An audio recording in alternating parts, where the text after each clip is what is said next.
The biggest news of the day, locally, of course, is that Drew Brees and the Saints have come to terms. But on a national scale, it is the fact that Tom Brady is not going to finish his career in New England. That is now official, as the Patriots and Tom Brady have both said goodbye to one another. A guy who was Tom Brady's backup in New England, won a couple of Super Bowls, is our good friend Rohan. Davey is good enough to join us here for a couple of minutes. Ro, how are you, man? I'm all right, baby. What's going on? Well, Seems this like a lot. Yeah, same as for a lot of people, as you would imagine. Let me just first, Yeah. I told you about this news earlier today. Let me get your Yeah. reaction to the news that Tom's done in New England. Um, I wouldn't say I'm surprised. I thought it was a slight chance that he could stay there. I know how New England does business as far as wanting to stay ahead of the curve. That's why it was such a fallout with Jimmy Garoppolo. Mm. With when you go back to that and Bill wanting to keep him, and clearly Tom was involved with him being sent away or traded or whatever happened. But I wasn't too surprised, Matt. Honestly, when you told me, I was a little bit, but not really. Especially when all the stuff coming out about when he signs, the date and time that he signs matters because of the cap hit and all that. And my thinking when I saw all that was, well, if that was such a factor for Bill, then they took care of that. Before it even got close to this point, just knowing how those guys take care of business. So I wasn't too surprised. While I was there, I've seen them let Willie McGinnis go, Adam Vinatieri, and I know Tom's a whole different in a different league, but their MO and how they do business is such. Can you shed any light on um, the relationship with Tom Brady and Bill Belichick, and why that's apparently frayed? Am I saying that right? I mean, to say that they have what looks like a frayed relationship? Well, I would say that has to be true in some facet. You know what I mean? I know the relationship between Tom and Kraft is pretty solid, but I think it's I look at it similar to when we were talking about Les Miles and letting him go when it came to the end and not wanting to change with the offense. That's who they are, and that's who Les Miles was when it comes to that's how he was groomed to operate offense and to run the offense. The same thing with Bill. If you don't understand that it's a business and think that loyalty counts to the degree that you think as an athlete or as a player that you think it does when it comes to these decisions. That's why it's so, you say, dang, he's been with them 20 years, how can he leave? Well, Bill approaches it like a business. So I'm sure Tom thought in some regards that he probably was special as well, like we all do, and thought that was going to be a little bit different for him and what he probably wanted as far as bringing in the control that it seems that he wants to have over what's going on. Bill's not willing to let that go. That's not part of anything that he's ever been a part of, and I just think it comes down to some of those things that Tom wanted. Rohan Davies with us, his teammate of Tom Brady's in New England, is back up on a couple of Super Bowl championship teams.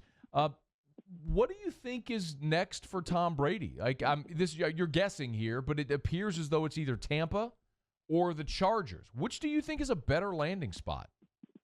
I'll be honest with you, man. With that dude, I really don't know because I'm sure there's so many factors that he's putting into this decision. And I'm sure that one of the biggest factors, I guess, besides from his family, the family dynamics that comes into play is, he has to know that he wants to go into a situation where he can win now. He has to know that he could go into a situation to where I can control some of the factors around me that I haven't been able to control before, such as who's my wide receiver, who we're bringing in here, who my coach is.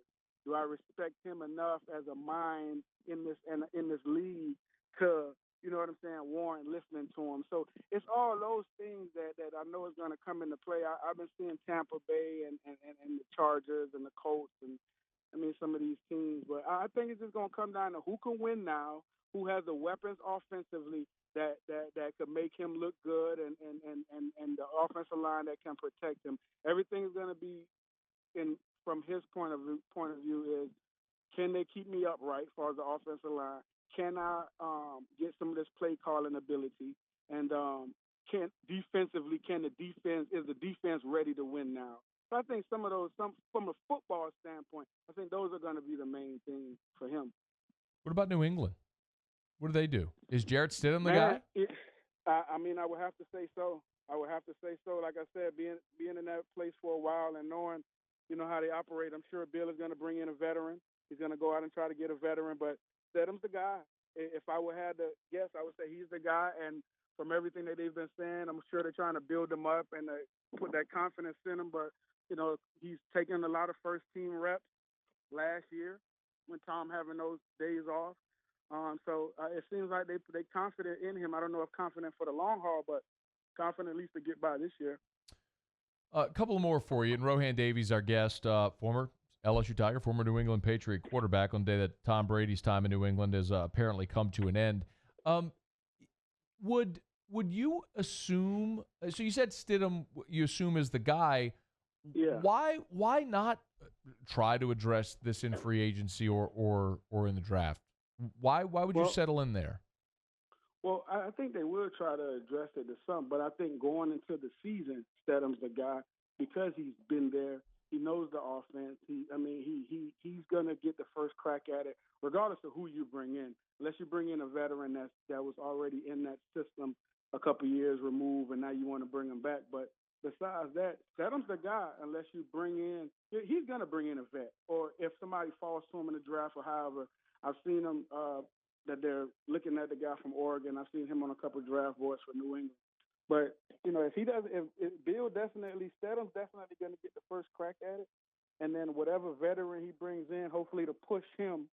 And that's what the veteran's going to come in there for, strictly just to push him and to keep him on his toes a little bit more than Bill and Josh McDaniels are going to do. But I think Stidham's the guy, and they're going to bring in a couple veterans, not just one. They're going to bring in a couple veterans, and if somebody falls to them in the draft, I'm sure they'll address that too. Did you ever think that one day that was going to be your job? When I was there in New England, no. I never thought that my career was going to take off in New England. I thought it was going to be a stepping stone just because Tom was there. So even then, you never thought you might hang on long enough? Because nobody could have possibly foreseen 20 years. Like it's just no. It's right. 20 years, 6 that's Super Bowl championships, 9 Super Bowl appearances. Crazy. That's crazy. I mean, we could have had the conversation when he was 32 and been like, "Hey, is he near the end?" And it's like, no, he's got 10 more years and 3 more Super Bowls in it. You know what I mean? It's like, so you never thought. Like, so then a different question. And you've talked a bunch about Tom over the years, when we've asked you questions from the Cole Haans and all this stuff, giving you some of his freebies. But what about, like, while you're sitting there watching him work, I mean, what are some things that stand out, even if it's individual instances where you go, yep, that's just why he's different? The first thing that jumps out at you about him is just his relentless work ethic. His relentless pursuit of trying to get better. And I know it sounds like a cliche, and I get tired of saying it because I know it does sound like a cliche. But, bro, the guy really, for 20 years or however longer, has played with a chip on his shoulder. Like, he never thought he was good enough. Even after Super Bowls, he never thought he was good enough. He always had that one thing to motivate him, and it was that I was drafted at the bottom of the barrel. Y'all thought of me this little that I was drafted at the bottom of the barrel, and he used that as really, really motivation. That's the first thing that comes across is just his relentless work ethic, and then how he's a relentless competitor. You know what I mean? Like this, it's all the things that make all the guys great, Matt. It's all the things that make the Jordans great, the Kobe's great. It's relentless work ethic. Never settle. He never settles, even when it's easy for you. Man, and he pushes and wants the best out of all the stuff you hear about Kobe getting into arguments in the gym and Jordan and those guys. Like Tom is the same way. He's gotten into arguments in practice with guys because he's pushing the hell out of them, and that guy's not used to being pushed like that. He's not used to that championship push. You know what I mean? So it's all those things, all the cliches you could point to Tom Brady, man. He's just relentless and he's a relentless competitor, never satisfied, and he's smart as hell. Smart. Knows what's going on before he even puts his hand up underneath the center. I mean, But that comes from working and countless studying, and you know what I mean. I told a story over and over. I don't know how many times about him calling me at 2 in the morning, my rookie year, asking me about coverages, and I've been asleep 4 hours, and he's been watching the film for 4 hours. You know what I mean? So you can't harness. You try to harness what he has while you're there and see how he works and how hard he goes about it. I'm just sad I ain't get a chance to implement it a little bit longer in the league. Is like run my own team and get a chance to show that I did learn from, in my opinion, the best to ever do it. You know what I mean? But he's just relentless, bro. He's relentless, and he's smart as hell. Smart as hell. And he's never satisfied. Never satisfied.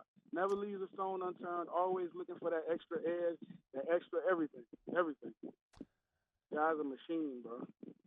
You know, he just started a production company. I heard something about that, and he lost it or something like that. You know what he called it? What was it? 199 Productions. That was his draft slot. I'm trying to tell you, they think I'll be playing. That boy mean that, man. He's serious about that 199, man.